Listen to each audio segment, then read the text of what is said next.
essa mesma necessidade na perspectiva da criação, da queda e agora da redenção. Essa é a base de uma cosmovisão cristã, né? Colocar a interpretação do mundo dentro desse quadro, criação, queda, redenção, e há mais um item, né, que é a consumação, quando tudo for restaurado. Aqui nós estamos contemplando apenas as 3 primeiras partes, criação, queda e redenção. E para nós trazermos à memória o que já foi aprendido, é importante lembrarmos que aqui o conceito que nós estamos desenvolvendo nesta lição, estamos colocando em nossas mentes, é o conceito da necessidade de ajuda. Então, todos nós precisamos de ajuda. A ajuda não é uma questão de sermos pessoas caídas, mas é resultado de sermos seres humanos. Todo ser humano precisa de ajuda. Não é à toa que Deus disse que não é bom que o homem esteja só. Falei uma auxiliadora. Antes lá da queda, não é? O homem já precisava de alguém que o auxiliasse. E ambos, Adão e Eva, precisavam do auxílio de Deus, da ajuda do Senhor. Às vezes as mulheres, não é, contaminadas aí pela ideia do mundo, imaginam que o título auxiliadora é um título de rebaixamento, né, de uma hierarquia que a coloca numa situação de inferioridade. Mas se você observar na Bíblia, nós, por exemplo, domingo passado e essa terça-feira, lemos 2 salmos, o Salmo 61 e o Salmo 62, e nesses 2 salmos, Davi se refere a Deus como sendo o seu auxílio. É a mesma palavra que ele usou lá para Eva. Então você imagina que nós, seres humanos, né, homens e mulheres, nesse aspecto complementar que Deus, como Deus nos fez, um completando o outro, não é? Nessa complementariedade, nós refletimos para o mundo justamente o caráter de Deus, a imagem de Deus. Deus que é tanto o cabeça, mas também que é o auxílio para o seu povo. Não é interessante isso? Mas Deus nos fez para sermos dependentes, então nós precisamos de ajuda. Então, uma aplicação para mim, para o meu lado pessoal, é que eu preciso de uma verdade que venha de fora do meu coração para ter sentido na vida. Eu preciso que alguém me dê sentido para a vida. E esse alguém não é outra pessoa, outro ser humano como eu, mas é Deus e a sua palavra. Quanto aos outros, eu preciso aprender como ser um instrumento de Deus de mudança na vida deles, das outras pessoas. Então, se somos todos necessitados de ajuda, essa ajuda é mútua. Nós ajudamos e somos ajudados. Eu preciso ser ajudado por Deus, pela palavra, pelos instrumentos que Ele providencia para mim, e ao mesmo tempo eu mesmo tenho que ser instrumento de Deus para ajudar outros a conhecer a verdade e assim ganhar sentido para a vida. Então eu tenho aqui algumas perguntas e os irmãos podem responder se souberem, não é? A fim de verificarmos se as coisas estão sendo entendidas. Semana passada, por exemplo, nós falamos sobre 2 instrumentos, relembramos, né, já há 2 semanas, que o Espírito Santo é que opera mudanças nas nossas vidas, mudanças profundas, mudanças definitivas, constantes, são operadas pelo Espírito Santo. Mas ele não faz isso sem instrumentos. Então, quais são os instrumentos, os 2 instrumentos que o Espírito Santo usa para renovar o nosso coração e a nossa mente, para transformar as nossas vidas? Quem lembra? Fala alto, senão não escuta. Não. Pessoas até que entram, né? Pessoas e circunstâncias, mas em que ambiente, né? A palavra, né? Alguém já falou aí, a palavra é o principal instrumento, é o fundamento, né? E qual é a outra coisa? Eu acho que o Gildo falou, foi o quê? Muito bem. Então, os 2 instrumentos são a sua palavra e o seu povo. Sua palavra e o seu povo. São os 2 instrumentos que o Espírito Santo usa para operar transformações nas nossas vidas. A palavra de Deus, imagine você, né, que nós temos Bíblia vendendo à torta e à direita aí. Mas imagine se a Bíblia fica lá, fechada. Ela produz efeito? Não. Ela começa a produzir efeito a partir do momento que você lê, ou que alguém começa a ler para você, ou que alguém começa a aconselhar você por meio da palavra. E por que que Deus fez a igreja? Por que que estamos no meio de um povo? Por que que Deus manda a gente congregar? Para que a gente tenha a nossa agenda de domingo preenchida? Não. É porque o instrumento para que essa palavra seja vivida, pregada, aconselhada, somos nós, o povo de Deus. Então, são dois instrumentos que o Espírito Santo usa para transformar as nossas vidas.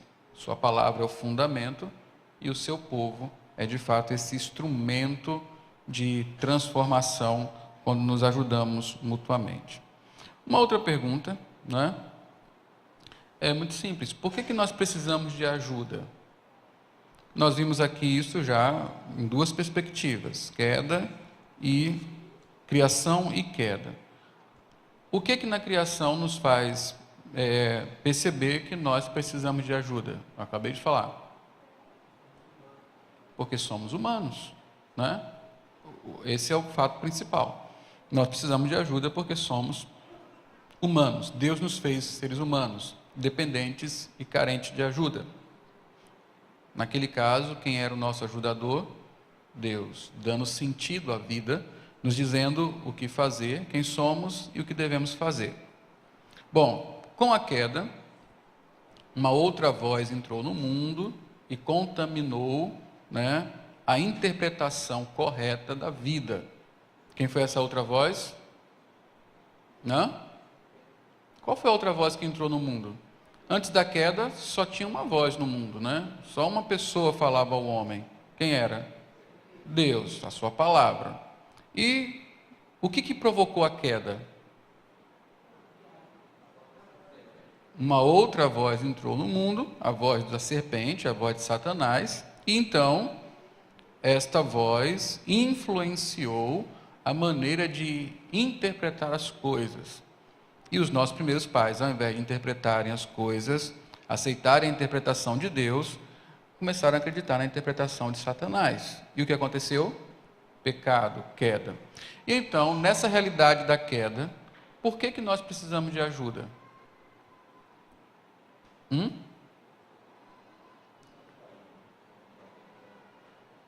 Precisamos de alguém para levantar. Se caiu, né? Mas, veja, nessa questão de vozes, né? Nós falamos que conselhos, lembra disso, né? Nós antigamente, a realidade da criação é que nós recebíamos os conselhos de Deus. Só Ele falava. O tempo bom esse, né? Onde tudo que nós conhecíamos vinha diretamente de Deus. Agora não. Agora, como é que é o mundo agora? Só tem uma voz falando? Não. No mundo agora é uma grande confusão. O mundo virou uma grande Babel. Muitas vozes, muitos conselhos. Aí você vai perceber como a Bíblia está o tempo todo nos advertindo a que nós devemos ficar resguardados das más companhias que corrompem os bons costumes, do conselho do ímpio, das más conversações. Por quê? Todas essas vozes, elas promovem uma agenda, não é isso? Todo conselho produz uma agenda, uma forma de pensar e de agir. Então, por que nós precisamos de ajuda na queda?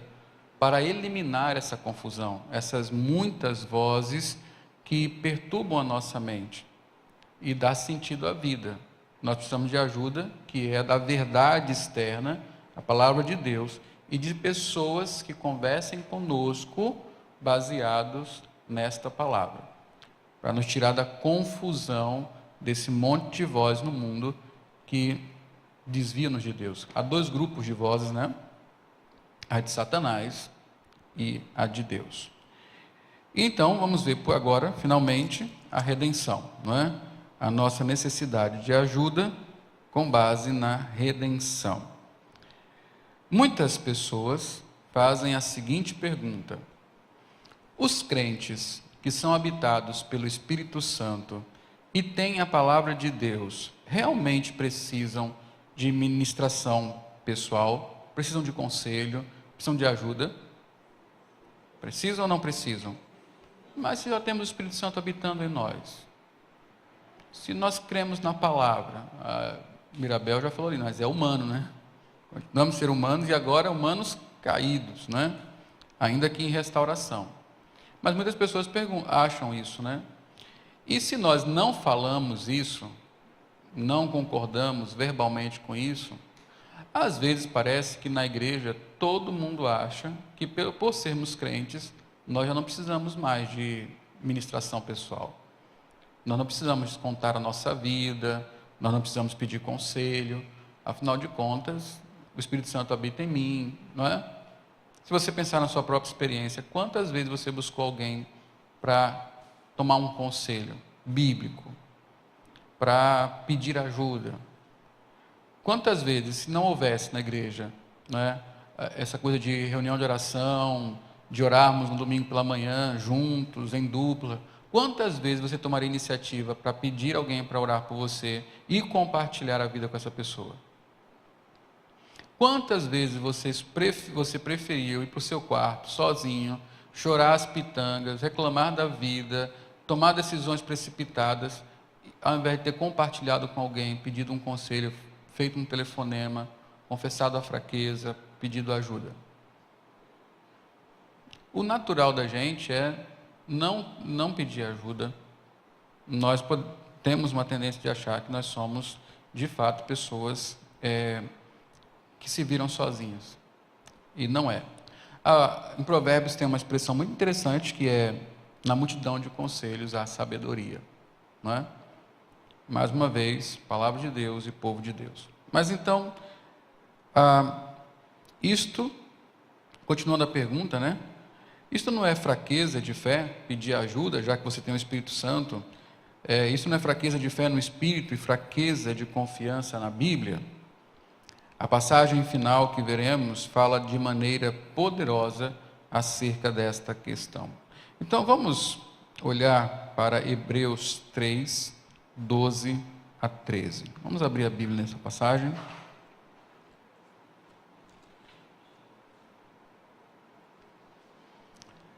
Embora nós não saibamos quem escreveu a carta aos Hebreus, nós saberemos para quem ela foi escrita, não é? Hebreus foi escrita para quem? Aos hebreus, né? Acredito que os hebreus estavam na dispersão. Mas esse povo hebreu aí que recebeu esta carta, eles eram crentes ou não? Era ou não era? Eram convertidos, eram pessoas crentes, de verdade. Esses crentes aqui, sabemos que eles são crentes porque o autor chama eles de irmãos, sabemos que eles são crentes porque eles estão fugindo por causa do Evangelho, sabemos que eles são crentes porque alguns deles tiveram seus bens confiscados pelo Império Romano por causa da fidelidade ao Evangelho. São pessoas crentes, são pessoas... você vê que na carta aos Hebreus não há nenhuma reprimenda sobre pecados que aquele povo esteja cometendo, mas exortações que se faz a todo crente, de perseverança, de conhecimento de Cristo, a respeito da santidade, da paz. Então, eu só quero deixar claro que aqui se está falando com crentes, pessoas que foram alcançadas pela graça do Senhor, creem em Cristo e estão vivendo a vida cristã. Veja a exortação do escritor nessa passagem, capítulo 3, versos 12 e 13. Diz assim a palavra do Senhor: cuidado, irmãos, para que nenhum de vocês tenha coração perverso e incrédulo que se afaste do Deus vivo. Ao contrário, encorajem-se uns aos outros todos os dias, durante o tempo que se chama hoje, de modo que nenhum de vocês seja endurecido pelo engano do pecado. O que é possível acontecer com um crente, segundo essa passagem que nós estamos lendo aqui? O que você consegue ver aí que é possível acontecer a um crente?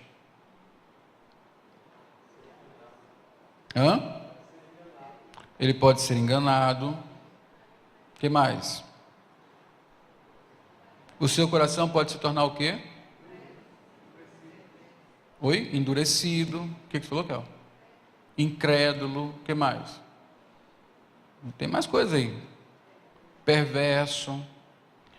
Em relação a Deus, o que esse crente pode fazer? Ele pode se afastar de Deus, não é isso? E o autor aqui, ele propõe o quê? Como uma ação preventiva para que essas coisas não aconteçam. O que ele está propondo aí? Que nós nos encorajemos mutuamente. Encorajem-se uns aos outros. Quando? É interessante isso.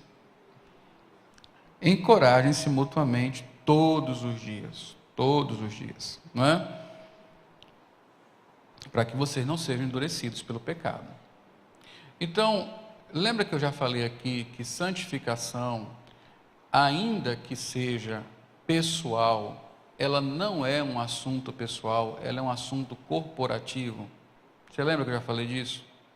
Que santificação não tem a ver com o indivíduo apenas, mas santificação tem a ver com o corpo, com a igreja, com todos nós juntos. É um assunto corporativo. Ou seja, a minha santidade, para que ela seja desenvolvida, tem aspectos que eu tenho que trabalhar na minha vida devocional particular, na minha busca particular. Mas um aspecto desse desenvolvimento de santidade, eu dependo da igreja. É por isso que eu não posso deixar de congregar. É por isso que eu não posso me fechar aos conselhos. É por isso que eu não posso abrir mão de estar junto de pessoas que sejam para mim padrão de conduta, de fé, de amor. Eu preciso da igreja para poder continuar a desenvolver em santidade, da mesma forma que você. Não é? Às vezes eu fico pensando realmente se o pastorado, quer dizer, pensando não, essa é a minha convicção, se o pastorado não é o instrumento de Deus para a minha santificação. Eu fico pensando, que tipo de crente eu seria se eu não fosse pastor? Será que eu seria tão intenso na igreja como eu sou?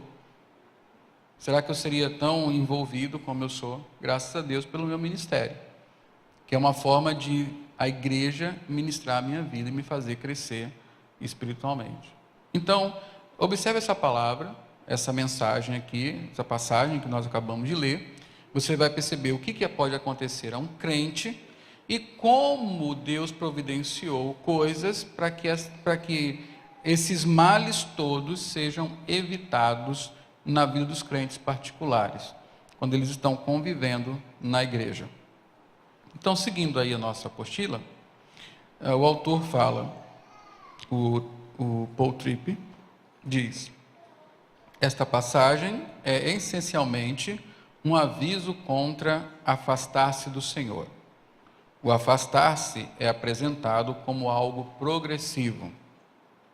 Note os passos: pecando, sutis padrões de pecado que permitem minha vida; descrendo, sutis desculpas para o meu pecado, dando as costas às claras palavras da Escritura; afastando, uma perda de minha ancoragem espiritual; endurecendo, coração coberto como uma casca dura do pecado, não mais frágil ou sensível.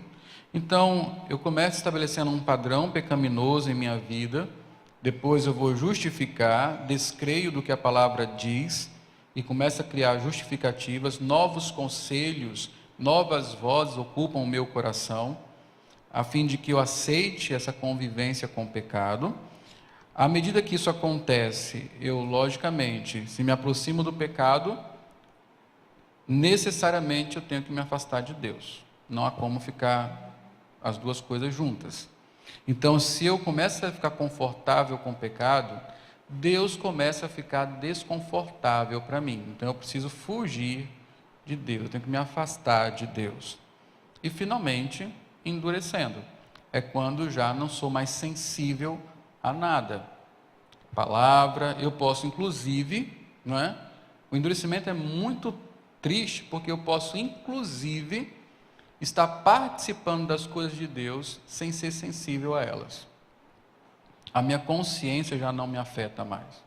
Eu posso estar aqui, cantar, louvar, levantar as mãos, ouvir sermões e simplesmente isso não me afeta mais. O coração se tornou extremamente duro. É por isso que muitas vezes você encontra crentes que se afastaram de Deus e você vai aconselhar, você vai pregar o evangelho, fazer uma exortação e eles ficam com gracinha, ficam com nítida falta de temor. Você exorta e ele brinca, ele sai com é o endurecimento. E esse endurecimento só Deus pode quebrar, na verdade. Mas é um processo que vai acontecendo com coisas pequenas e chega a este ponto. Qualquer um de nós pode sofrer isso. Qualquer um de nós. Muitos de nós podem estar na primeira parte desse processo, admitindo um estilo de vida pecaminoso e aceitando isso, alguns hábitos pecaminosos e simplesmente dizendo, não, isso aqui está no controle, não vai afetar em nada. Muitos de nós podem estar num passo como esse. Se continuar assim, vai progredindo no afastamento até o ponto de ser completamente endurecido. Isso acontece na igreja o tempo todo. As nossas vidas são assim, né? Esses dias eu estava orando a Deus por conta de umas atividades lá em casa. A vida ficou muito corrida, né? E o tempo para devocional ficou escasso, tudo mais. E eu comecei a me tornar negligente nisso. E, sinceramente, teve uma hora que bateu um desespero, eu comecei a ficar preocupado, porque eu estava me acostumando com aquilo. E é fácil se acostumar com isso. Eu lembro que o pastor Frank falava assim, olha, se você ora num dia e no outro você não ora, no terceiro você não tem mais falta. É assim. E no dia que você não quiser orar, é o dia que mais você tem que orar. Se você lê a Bíblia num dia, no outro não lê, no terceiro você não vai sentir mais falta disso. E é verdade, meus irmãos. Nós temos uma propriedade que chama resiliência, né? A resiliência é a propriedade de um objeto de voltar à sua forma original. Por exemplo, você pega uma bucha e aperta a bucha, né? Quando você solta, o que acontece com ela? Ela volta à forma original dela. Por um lado, isso é bom, não é? Mas tem um lado negativo na vida espiritual, é que a nossa tendência é voltar para a nossa antiga forma. Essa resiliência ela é negativa, é a nossa vontade de voltar ao velho homem. E se nós não lutarmos, se não tivermos companheiros que nos ajudem nisso, nós voltamos de fato, não é? Graças a Deus Ele está sempre fazendo as suas intervenções, nos ajudando, colocando provisão, despertando nossa consciência, nos alertando. Mas imagine se nós ficarmos por nós mesmos. O que acontece? Não é? Um jovem, quando sai e vai estudar fora e não encontra uma igreja lá, o que acontece com ele? A tendência para o desvio é muito natural. Nós temos que estar sempre resguardados pela igreja, porque, vamos ver aqui, é justamente a igreja que nos ajuda. Agora, o que deveríamos perguntar é, como isso pode acontecer a um crente? Esta passagem declara algo sobre nós que explica por que este assustador aviso é necessário. Ela fala que o pecado é enganoso e adivinha a quem enganou primeiro? Nós. Quem é que o pecado engana primeiro? Quando você peca e esconde, você acha que você está enganando outras pessoas, o primeiro a ser enganado foi você. Nós não temos problema para ver o pecado dos outros. Nós temos problemas para ver o nosso pecado. Ele nos engana. Nós conseguimos ver o do outro, mas não conseguimos ver o nosso. Essa é a teologia desta passagem. Na medida em que o pecado habita em nós, você sabe que o pecado ainda é remanescente, não é? Lembra do cântico? Justificado significa o quê? Livre da culpa do pecado. Santificado, livre do poder do pecado. Glorificado significa livre da presença. Nesses 3 estágios, qual é o que nós não estamos ainda? A não ser que você tenha morrido, não é? Mas se você está vivo, você não chegou no glorificado ainda. Então significa que você foi livre da culpa, foi livre do poder, o pecado não domina mais você, mas o pecado ainda está no seu coração, e ele não está quietinho. Ele está ativo. Você está lutando contra ele, nós estamos lutando contra ele. Então, estamos em perigo, certo? Se nós temos um mal em nós, como Paulo fala, o mal que habita em mim, eu preciso tomar precauções, porque há uma coisa séria acontecendo. Então, essa teologia da passagem, na medida em que o pecado habita dentro de nós, haverá algum aspecto de cegueira espiritual em todos nós. Entendeu isso? Enquanto o pecado está em nós, sempre haverá um aspecto de cegueira espiritual. Há uma obstrução na nossa visão espiritual. Nós não vemos as coisas como elas são de fato, por causa da remanescência do pecado em nós. Sim, nós podemos ver um cisco de poeira nos olhos do outro, enquanto não damos atenção à tora que está saindo dos nossos próprios olhos. Quem foi que ensinou isso? Quem? Está aí Mateus 7, de 1 a 5.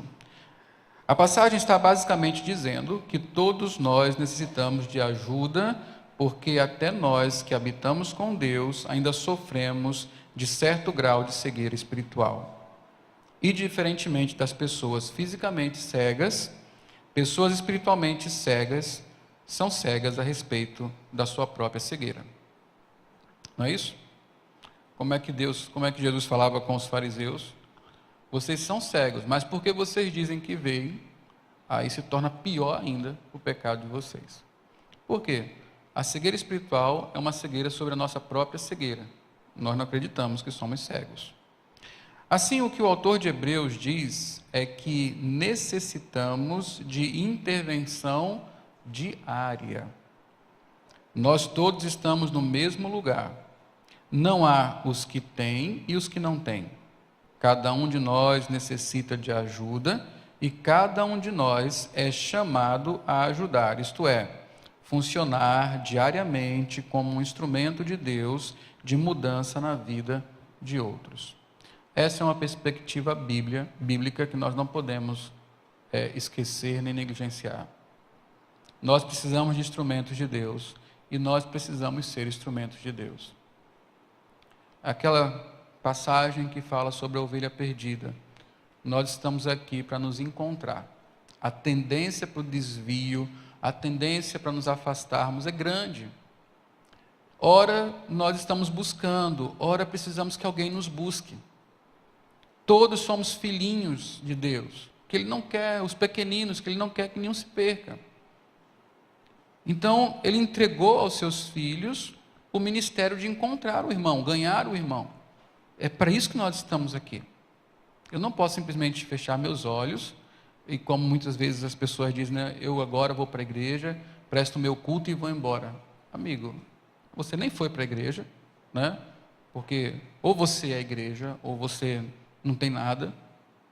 Você foi para um templo, sentou no banco, fez alguma coisa que você chama de culto, mas você não fez nada. O culto é pactual, o culto é na comunhão, é o culto do povo de Deus. Então, não existe isso, não, agora eu não vou me envolver com nada, eu vou ficar só aqui olhando, supervisionando. Não, não é assim, igreja não é isso. Esse é só um aspecto da igreja. O aspecto litúrgico da igreja é uma fase dela, não é tudo dela.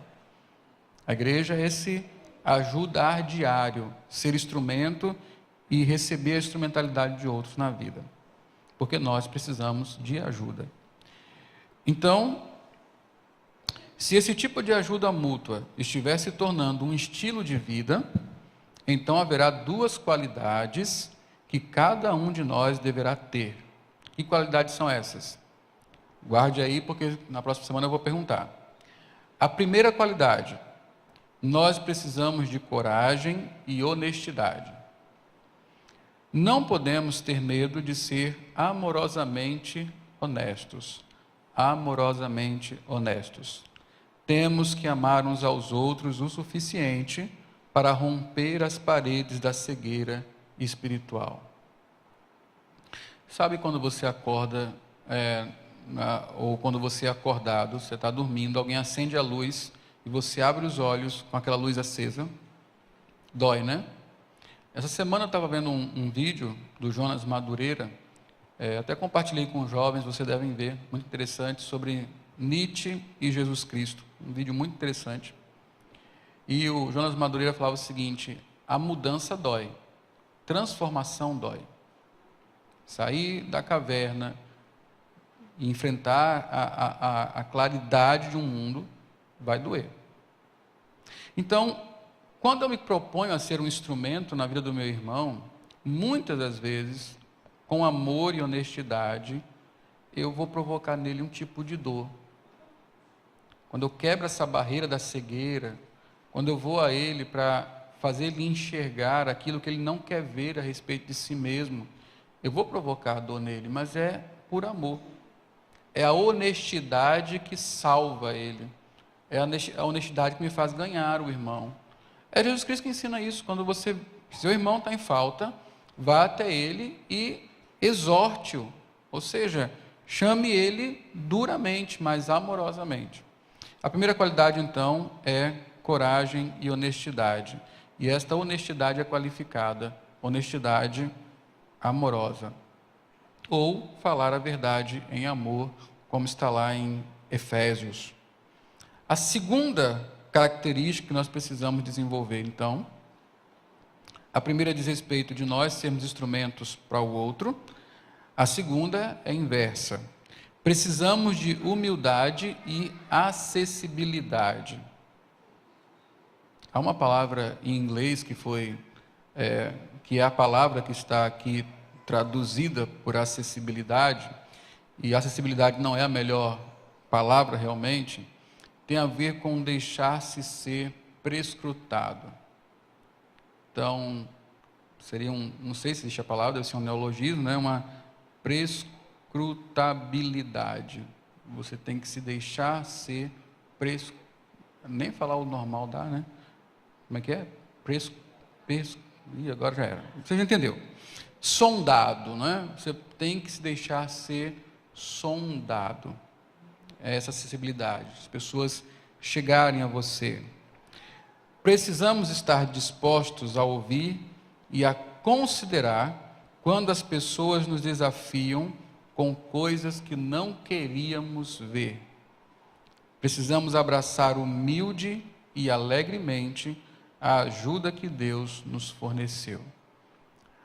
Se eu tenho que ser corajoso para buscar o outro, eu preciso ser humilde para ser buscado, para admitir que preciso de ajuda, para ouvir o conselho, mesmo quando ele seja extremamente desagradável. Quando ele me leve a enxergar aquilo que eu estou querendo esconder de mim mesmo. Essas duas qualidades são necessárias nessa dinâmica da igreja, onde somos instrumentos e também somos ajudados. Deus providenciou isso na igreja. Se você pensar, cada irmão é um instrumento do Redentor, nós estamos muito bem cercados de ajuda. Se você pensar que Deus providenciou os seus relacionamentos para que você seja instrumento na mão dele, você vai compreender que a provisão de Deus conta com a sua ação também. 3 perguntas que todo mundo faz para nós encerrarmos.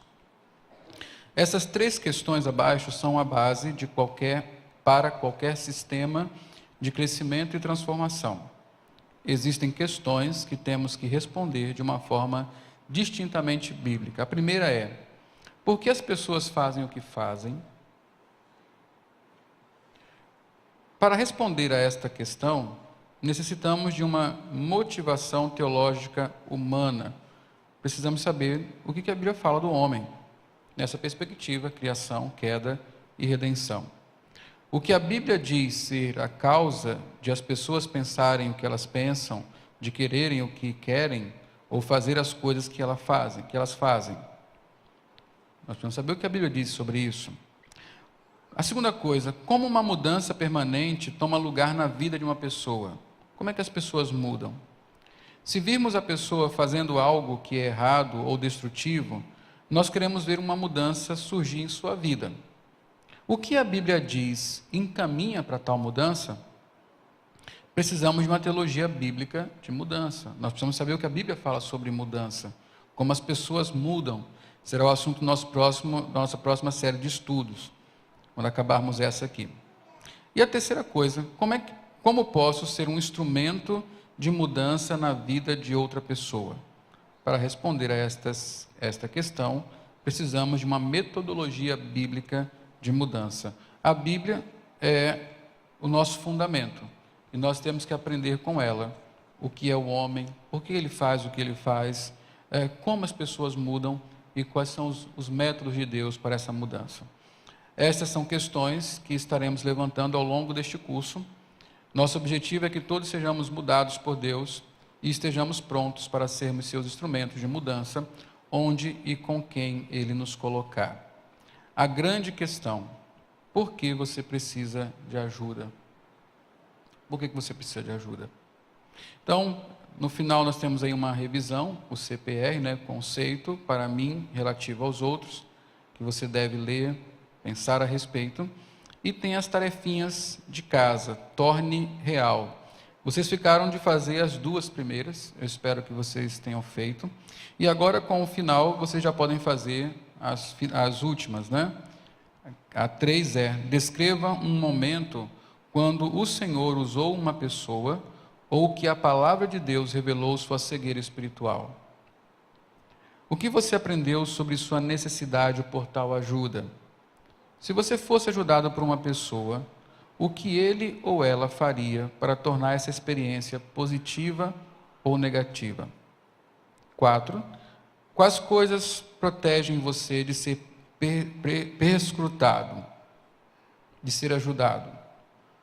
Quais são as suas artimanhas, os seus gatilhos, artifícios que você usa para não permitir que as pessoas vejam dentro de você? Para não dar acesso às pessoas. Quais são suas maneiras de camuflar o seu coração? Há uma música antiga, muito bonita, dos Vencedores, em um álbum que foi chamado de Plantando a Semente. A poesia da música diz o seguinte: o que se esconde atrás do seu olhar, nesse lugar onde o meu olhar não pode penetrar? O que se esconde atrás do seu olhar, nesse lugar onde o meu olhar não pode penetrar? O que se esconde atrás do teu sorrir, nesse lugar onde o mentir não pode enganar?